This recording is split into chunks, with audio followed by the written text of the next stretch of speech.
Hooper with the Home Advantage team in RE/MAX Select Properties, and what we're here to talk about today is a review of 2025 real estate activity in the Greater Vancouver real estate market. But before we do that, I'd just like to remind you, if you get any value out of these videos, enjoy them at all, maybe click a thumbs up, make a comment, or even subscribe to our YouTube channel. So I'm going to tell you a lot of bad news at first, and then we're going to cheer you up at the end when I've got a little more positive things to go through. So 2025 was the slowest year in Vancouver real estate since the early 2000s. So that's over 20 years. This was the lowest amount of sales on the Greater Vancouver market.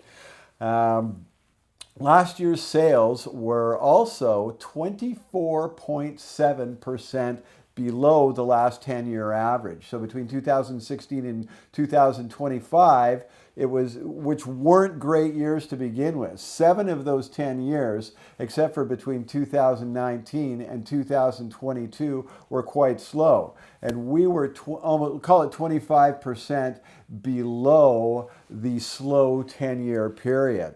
So one of the biggest reasons for that as well is just at the beginning of last year, it looked like things might pick up. Interest rates were starting to come down a bit, and then all of the anti-Canadian rhetoric started coming out of the United States, and it just made for a lot of instability and people wondering what's going to happen with the market in general. But also what we saw was the most homes we've had for sale in over 15 years as well. The amount of homes for sale all year made it appear that things were even slower. And then to combine that with the least amount of sales, it wasn't the most exciting year. So if you have a look behind us here, these are the detached house sales for several areas in the Lower Mainland. So you can see we've got the West Side, East Side, Ladner, Tsawwassen on there.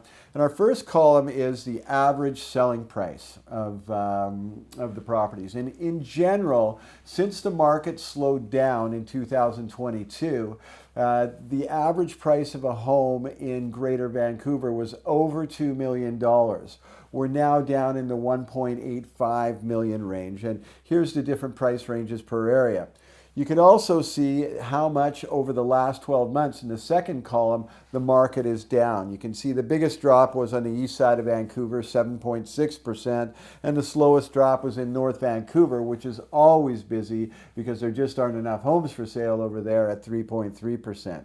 Average selling times way up from when the market is hot. Average selling times when the market is hot is usually 7 or 8 days. And you can see we're, except for North Van, which was still 28 days, we're all into the 30, 40 day ranges. And then the percentage, the last column is the percentage of the asking price that the homes are selling for. And you can see a low of 92% in West Vancouver and a high of 97% on the east side and in Ladner.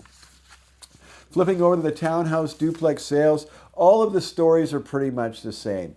Prices are down, selling times are up, and percentage of that you get to the asking price is up as well. So townhouse half duplex sales down as well, and the condo market, if we have a look here as well at the last graph, same story all through.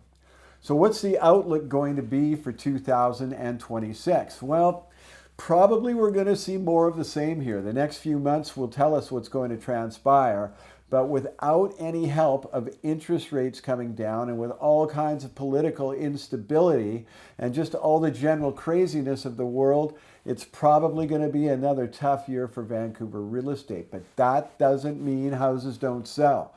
The houses that are priced properly are still selling quickly. And I know it sounds like a contradiction, but the houses that do sell typically sell within their first 14 days on the market. 50% of them do.